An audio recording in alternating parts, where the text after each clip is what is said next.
महाराज एक बात बता रहा था कि हमारे लाल जी एक मिरेकल करते थे। जैसे इतनी सारी चिट्ठियां आई, भारत में तो इतनी आती हैं, तो हम क्या करते हैं, सब तो पढ़ नहीं पाते, मैं लाल जी के आगे रख देता हूँ, और उसका प्रभाव ये होता है कि अगले दिन की कथा ही ऐसी होती है कि उसमें सारे प्रश्नों के उत्तर आ जाते हैं। ये लाल जी कराते हैं ऐसा। तो मैं जितनी देर बैठा उतनी देर में 2 ही पर्चियां खोल पाया। उसमें एक आया है कि मैं सिख धर्म की होकर के श्री जी की, ठाकुर जी की सेवा करना चाहती हूँ। ऐसे परिवार में शादी करना चाहती हूँ। मैं ऐसा क्या करूं कि मैं इनकी हो जाऊं सदा के लिए। मुझे शादी का मोह तो नहीं है, पर माता पिता की खुशी के लिए क्या करूं। आपको जो सही लगे कृपा राह दिखाइए। आपकी भावना तो बहुत अच्छी है। आपने एक बात कही, सिख धर्म। देखो, जात पात पूछे नहीं को, हरि को भजे सो हरि को हो। जब दादर रहमान जैसे ठाकुर जी के हो सकते हैं, रसखान जैसे ठाकुर जी के हो सकते हैं, जब ताज बेगम ठाकुर जी की हो सकती है, तो सिख तो हम सब एक ही हैं, हमें कोई अंतर तो है नहीं। आप खूब प्रेम से ठाकुर जी का भजन करो और नित्य ठाकुर जी से प्रार्थना करो कि तथा सचा हम परिवोडु काम। ये श्लोक है, जो ब्याह ठ्याए अभी नहीं है, जिनका ब्याह होने वाला है, श्लोक याद कर लेना।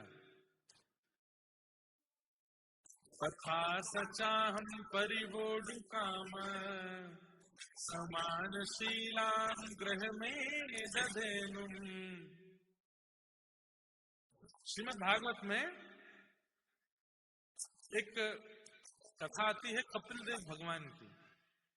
कपिल भगवान के जो पिताजी हैं और माँ हैं, आपकी माँ देवभूति और पिताजी कर्दम ऋषि।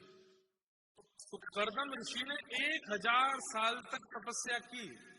1000 साल बाद जब भगवान प्रकट हो गए तो उन्होंने यही कहा जो आपने पत्र में लिखा है, हे नाथ, मैं आपसे जितना प्रेम करता हूँ, मुझसे भी ज्यादा प्रेम करने वाली एक कन्या मिले, आपसे प्रेम करने वाली, और उससे मेरा ब्याह हो जाए, ऐसी कृपा करो। तो कहते हैं ठाकुर जी इतने प्रसन्न हो गए, वाह, तुमने 1000 साल की तपस्या के बाद ये मांगा, मेरे चरण नहीं मांगे, मुझे नहीं मांगा, मेरी भक्ति नहीं मांगी, मेरा भजन करने वाली, आपसे ज्यादा मुझसे प्रेम करने वाली एक पत्नी मांगी। क्यों?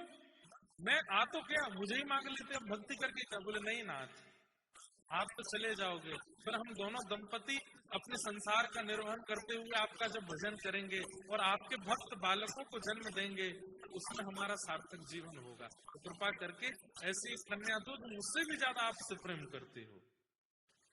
भगवान ने उनसे कहा कि पृथ्वी के सबसे पहले मानव, जिनका नाम है स्वयंभू मनु, उनकी बेटी देवभूति से आपका ब्याह होगा, और वो आपसे भी ज्यादा मुझसे प्रेम करती है। तो कर्दम ऋषि बड़े प्रसन्न हो गए। जाते जाते भगवान बोले, एक वरदान मुझे अपनी तरफ से देने का मन हो रहा है। कर्दम ऋषि बोले क्या?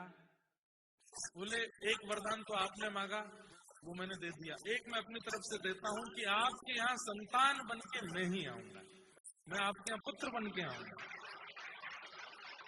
तो ये जो आपने इच्छा प्रकट की है कि ऐसे परिवार में मेरी शादी हो जो श्री जी के समीप ले जाए, जो ठाकुर जी की सेवा करावे, इसके लिए श्री जी से नित्य प्रार्थना करो, और निश्चित ऐसा परिवार मिलेगा। और फिर उसके बाद जो गोपाल जी आएंगे, वो साक्षात ठाकुर जी ही आएंगे घर पे, और जो श्री जी आएंगी वो भी ठाकुर। अभी क्या होता है, आजकल लड़का लड़की ये देखते हैं लुक्स है कि नहीं, सुंदर है कि नहीं, कितने डॉलर कमा लेता है, कहाँ जॉब कर रहा है, कौन सी गाड़ी है, और यहाँ पे कुछ एडिशनल चीजें और देखें, पीआर है कि नहीं, सिटीजनशिप आ गई कि नहीं आई, तो फिर उससे विभाग की योजना। बाकी सब चीजों को छोड़ो, एक चीज देखो, कथा सुनता है कि नहीं, उसकी प्लेलिस्ट चेक किया करो। हाँ, जो जितनी भी लड़कियां हैं और जितने भी लड़के हैं, जिसके प्रति मन बने या जिसके प्रति माता पिता कहें कि ये है, तो उसका इंस्टाग्राम प्रोफाइल खोल के पहले तो उसको फॉलोइंग देखा करो, किस किस को फॉलो कर रहा है। प्रेमानंद जी महाराज फॉलो हो रहे हैं।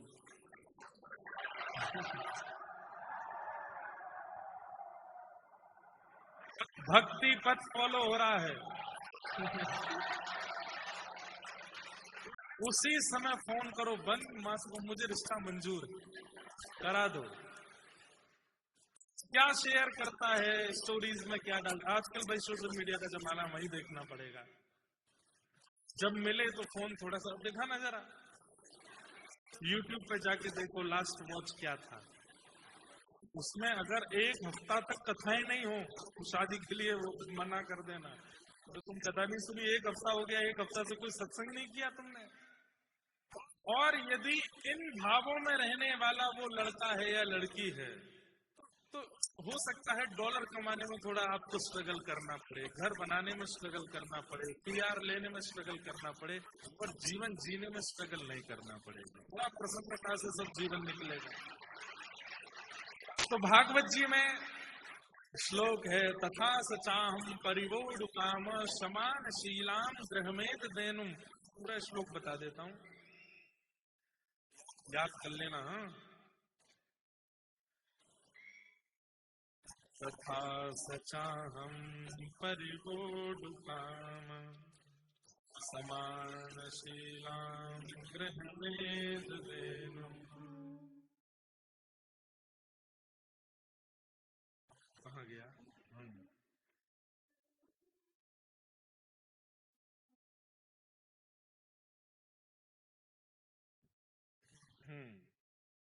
तथा सचाहम परिवोड काम समानशीलां गृहमेध धेनुम् पेयवान्मूलमशेषमूलम् दुराशयः कामगुणाङ्घ्रिपश्य।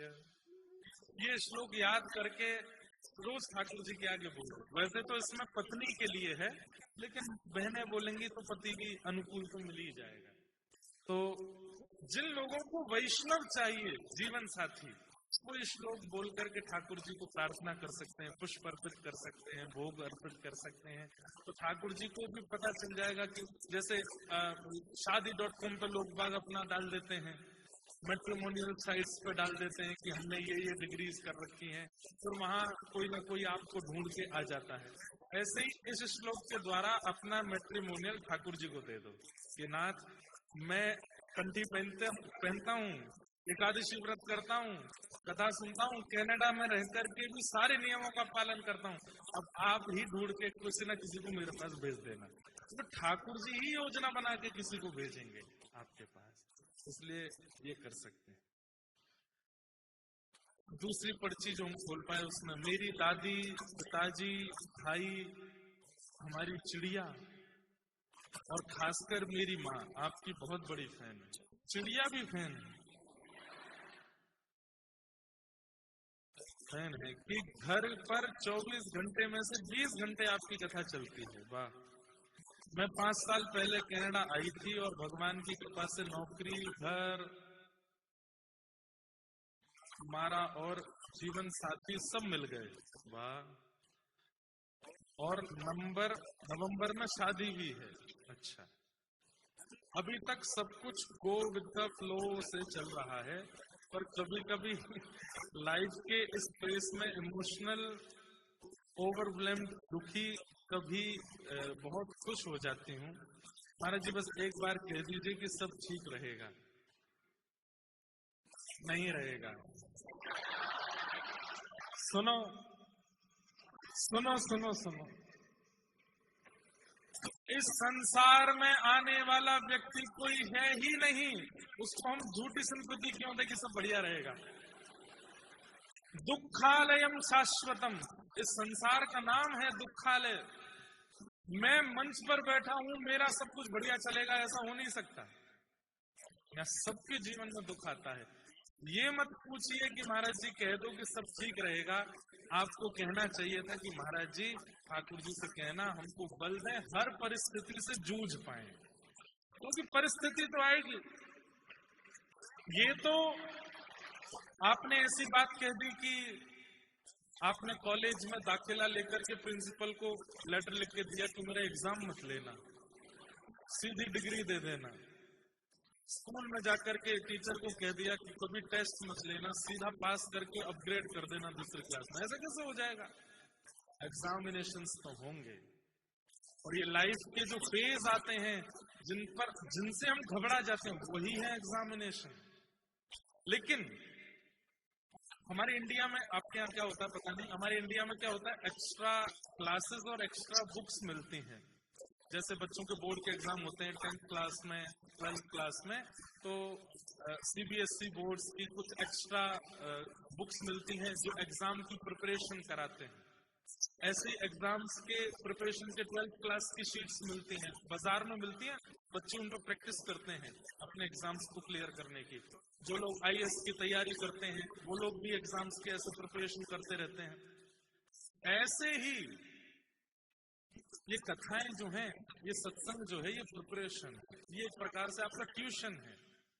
यहाँ सावधानी से बैठ करके और सुना होगा, और नित्य ही विशेष विशेष महापुरुषों के, जिनकी बातें सुनकर के कृष्ण प्रिय लगते हैं, जिनकी बातें सुनकर संसार के दुख कम लगते हैं, ऐसे लोगों का सत्संग नित्य सुनते हो तो आपकी प्रिपरेशन अच्छी रहेगी। फिर लाइफ की सिचुएशन कितनी भी भयावह हो जाए, घबराओगे नहीं आप।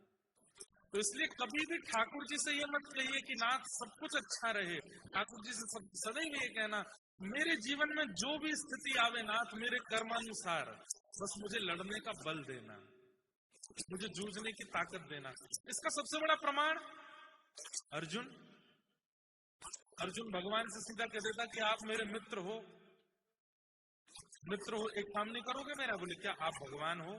चुटकी बजाओ, महाभारत युद्ध खत्म कर दो। ठाकुर जी क्या कर नहीं सकते? कर तुम अकर तुम अन्यथा कर तुम समर्थ परमेश्वर, वो सब कर सकते हैं।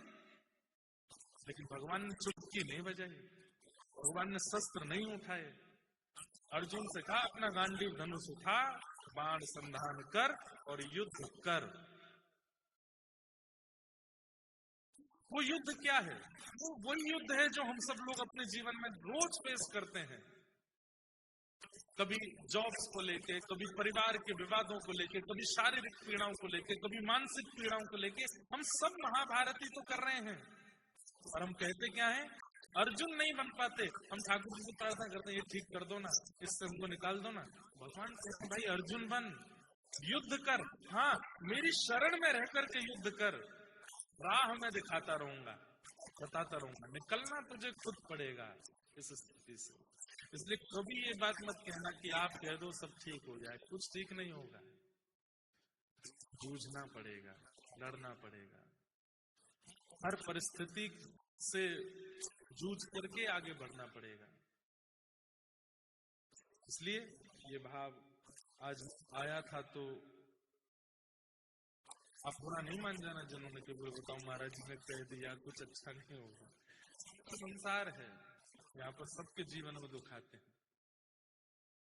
हमारे पूज्य पिताजी महाराज एक पंक्ति गाते थे कथा में, आज एक्स्ट्रा चेयर लगी है, पता है क्यों? आने वाले हैं, उनकी हिंदू सभा मंदिर में कथा चल रही है, थोड़ी बहुत देर में आएंगे, उनका भी भाव हम लोग थोड़ा सुनेंगे कुछ। दुख ही मानव की संपत्ति है, फिर दुख से क्यों घबराता है। दुख ही मानव की संपत्ति है, फिर दुख से क्यों घबराता है। और ये पंक्ति बहुत अच्छी है, क्या?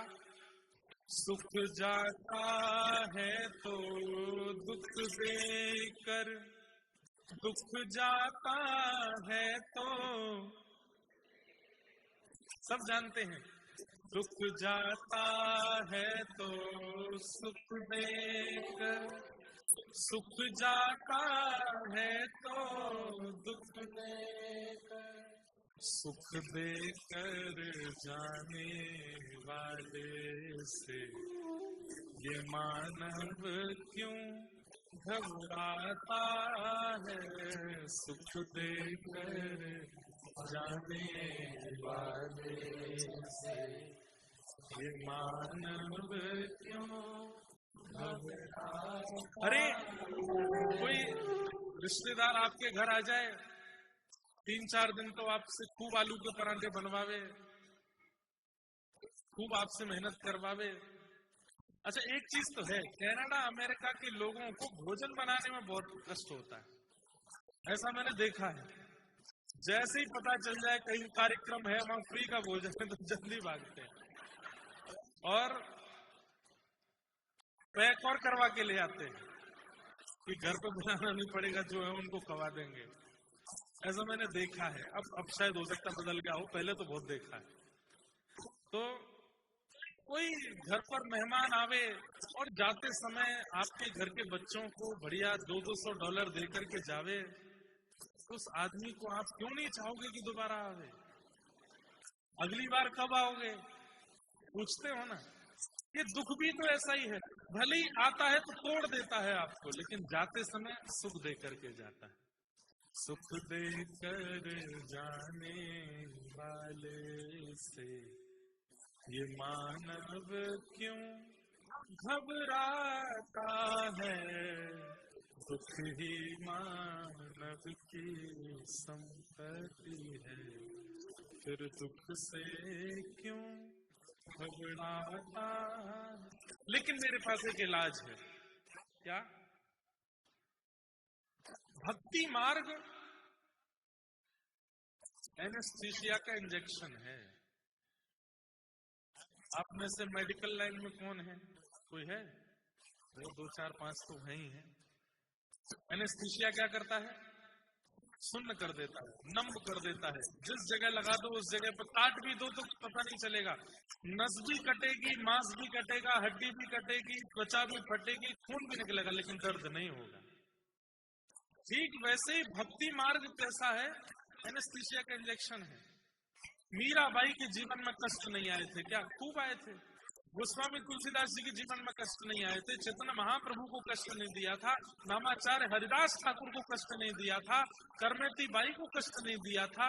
सबको कष्ट हुआ है, लेकिन इन सबको दुख हुआ क्यों नहीं? क्योंकि सबने भक्ति रूपी एनेस्थीसिया लगवा रखा है। और भक्ति मार्ग में जब व्यक्ति आ जाता है ना, तो संसार विपत्ति तो देता है, लेकिन उसको उससे फर्क नहीं पड़ता। वो स्टेबल हो जाता है, वो स्थिर हो जाता है। मीराबाई गाती है, मैं तो गोविंद गुण गासूं, राणा जी रूठे तो मने खाए करसी। मैं तो गोविंद गुण गासूं, राणा जी रूठे तो मने खाए। राम नाम रा जहाज चला स्या, राम नाम रा जहाज चला स्या।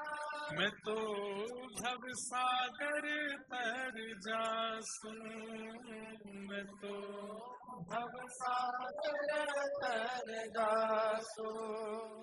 मैं तो गोविंद गुण गासूं, राणा जी रूठे तो मने खाए करसी। मैं तो गोविंद गुण गासूं, राणा जी रूठे तो खाए करसी। मीरा के प्रभु गिरधर नागर, मीरा के प्रभु गिरधर नागर। मीरा के प्रभु गिरधर नागर, मीरा के प्रभु गिरधर नागर। मैं तो निरख निरख परख गुण गासूं, मैं तो निरख परख गुण गासूं, मैं तो गोविंद राम गुण गासूं, राणा जी रूठे तो मने खाए तरसी, मैं तो गोविंद राम गुण गासूं, राणा जी रूठे तो मन खाए तरसी। कितना सुंदर भाव है। अरे ये संसार रूठेगा तो ज्यादा से ज्यादा क्या होगा, संबंध कम होंगे, लेकिन संसार बनाने वाला रूठ गया तो कहां जाएंगे हम। वास्तव में जो दुख संसार का है वो दुख हमें तब तक ही लगता है जब तक हम कृष्णाश्रित नहीं होते। कृष्णाश्रित व्यक्ति के लिए ये संसार के दुख दुख नहीं होते। उसका दुख क्या है पता है? बताओ, हरी चर्चा 2 ही दिन की हो रही थी, आज बारिश हो गई, हम पहुंच ही नहीं पाए, कई लोग आ ही नहीं पाए, आज घर ही रह गए। ये उनके लिए इतना बड़ा विषाद बन गया कि वो रो रो के परेशान। कोई यूएस में है, अब इतने फोन आए कि आप यूएस आ जाइए। मैंने कहा तुम कनाडा से वहां यूएस से यहाँ आ जाओ। कितने लोग आए हैं यूएस से यहाँ पे? देखो कितने सारे लोग आए हैं, ये यूएस से कथा सुनने आए हैं। अब कई लोग ऐसे हैं जो यूएस से नहीं आ पाए, उनके लिए ये बहुत बड़ा कष्ट है। बोले कि अब पूरे साल हम दुखी रहेंगे कि कितने पास आके भी हम कथा सुनने नहीं जा पाए। मतलब अब समझ रहे हैं कि कृष्णाश्रित व्यक्ति के दुख का कारण क्या है? कथा ना सुन पाना, वृंदावन ना जा पाना, सेवा ना कर पाना, नाम जप ना कर पाना, ठाकुर जी के उत्सव ना कर पाना, उसके लिए वही दुख हो जाता है। उसके लिए फिर संसार के दुख दुख नहीं है, वो समझ जाता है, उसको इतनी ज्यादा स्पष्टीकरण हो जाता है कि संसार में कष्ट तो जीवन में आना है। उस कष्ट से इतना वो विचलित नहीं होता। उसको विचलित करता है तो केवल और केवल ये कि मैं योग्य होते हुए भी सुन नहीं पा रहा, जा नहीं पा रहा, कर नहीं पा रहा।